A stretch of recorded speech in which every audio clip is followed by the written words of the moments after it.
Israël est l'un des pays qui concentre le plus de start-up sur son territoire. Les plus grands groupes dans le domaine des nouvelles technologies y sont également installés et ont fait du pays la deuxième nation au monde pour l'innovation.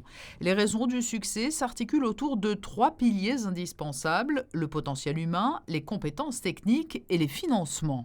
Dans la délégation d'entrepreneurs du Monaco Economic Board en mission à Tel Aviv, nombreux sont ceux qui ont découvert avec beaucoup d'intérêt le modèle israélien, et tout particulièrement les représentants de Monaco Télécom et de Monacotech, cette entité qui sera lancée à l'automne prochain à Monaco et dont l'ambition est d'accueillir en principauté des porteurs de projets dans le domaine de l'innovation pour anticiper l'avenir du pays et contribuer à son développement économique. C'était extrêmement intéressant de voir comment eux, ils ont réussi à adapter une recette, à trouver une recette à adapter aux spécificités fortes de leur pays. Voilà, ils n'ont pas cherché à copier, ils ont cherché à inventer. Et nous, modestement à Monaco, on essaie de faire la même chose. On ne veut pas copier ce qui se fait autour, on veut vraiment trouver ce qui fait du sens pour la principauté, un projet adapté à la principauté, aux spécificités, donc notamment les contraintes qu'on a à Monaco, par exemple d'espace, mais aussi capitaliser sur les avantages stratégiques forts qui viennent nulle part ailleurs.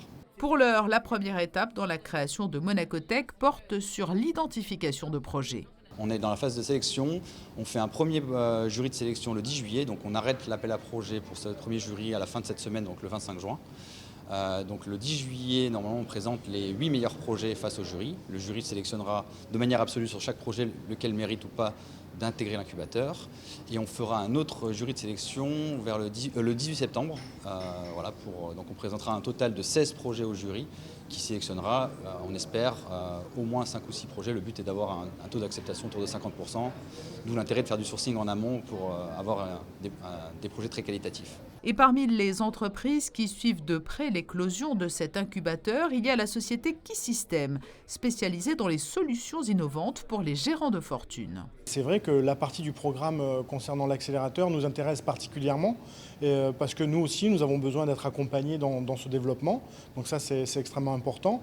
Et puis à la fois, on s'est posé la question, on s'est dit mais finalement, ce que vont vivre ces personnes qui vont intégrer l'incubateur, mais finalement, on l'a vécu aussi. Et donc du coup, c'est là aussi sur la partie programme de mentoring, on aimerait aussi accompagner ces projets en principauté pour que justement ils arrivent à éclore et arriver à être accélérés pour être un peu comme un grand frère. Et donc c'est pour ça qu'on est tellement passionnés qu'on souhaite accompagner tout ça. Et alors que Monacotech prend forme, tout a été pensé dans les moindres détails jusqu'au mobilier. Le responsable de l'aménagement intérieur du futur incubateur de start-up monégasque faisait d'ailleurs partie de la délégation en mission à Tel Aviv.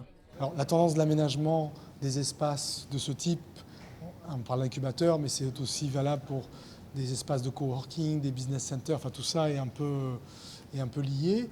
C'est de donner beaucoup de modularité aux espaces, c'est-à-dire qu'un même espace peut se transformer rapidement en open space ou en amphithéâtre. Donc la tendance effectivement c'est de regrouper les gens dans un même espace, dans des open space pour qu'ils puissent travailler ensemble par petits groupes avec des tables qui soient modulaires et en même temps de créer des espaces de confidentialité avec des salles de réunion one-to-one, des salles de meeting one-to-one, des salles aussi, enfin des espaces en tout cas où une personne peut s'isoler pour passer un coup de fil, pour travailler sans être dérangé par les autres à un moment donné. Lors de la mission du mai, plusieurs découvertes d'entreprises étaient au programme, à commencer par le géant Google. Des startups ont présenté leur activité et la façon dont elles l'ont développée. Un incubateur et accélérateur de startups a également ouvert ses portes à la délégation monégasque. Autant de précieux exemples riches en enseignements pour tous ces acteurs de l'économie monégasque. Une économie dont le développement passera immanquablement dans les années à venir par le domaine de l'innovation.